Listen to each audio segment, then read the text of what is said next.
When in reality, like you're talking about Africa, South Africa, your friend tonight, but you travel around, whether it be Australia or here, where have you seen God doing some really cool things, and you see a movement of God, and maybe tell us a little bit about that, what you're traveling around and seeing.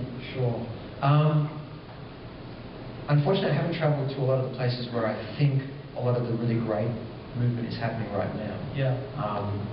But in the places that I've traveled to, especially South Africa is one that really sticks out for me. I traveled a lot of townships. I stayed there actually for about a 2-month period. I lived in a Bible college, and I just played anywhere that anyone wanted me to play. I didn't have a fee, I didn't have CDs, I didn't have anything. And I played a lot of prisons, I played a lot of townships. And when I went into those places, it was amazing to see, and I guess they're so dark that the gospel, the light of the gospel is so bright in those places. It just, I don't know, awe is the only word I can think of that will kind of describe what it was like to see brothers and sisters who had nothing. And I mean nothing. Some of these prisoners that I met in South Africa, when they get released from prison, they take back their prison clothes before they get pushed out the gate. And a lot of them don't even have clothes when they leave the gate. So they actually leave the prison naked, and the government doesn't do anything.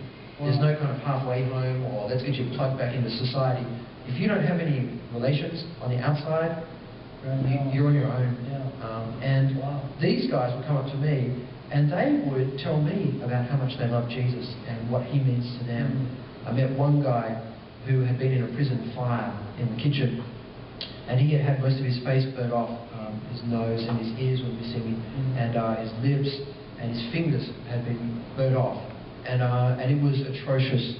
He was atrocious to look at. But he started to talk to me about his love for Jesus, and how Jesus is everything to him, and how thankful he is for Jesus. And I've got to tell you, it is probably the only time I've been so humbled that I've had to weep. Because he's a guy with nothing, and yet he has everything. I guess meeting people like that in parts of the world where the gospel is so beautiful to them, because when you compare it to everything else, it just shines, you know.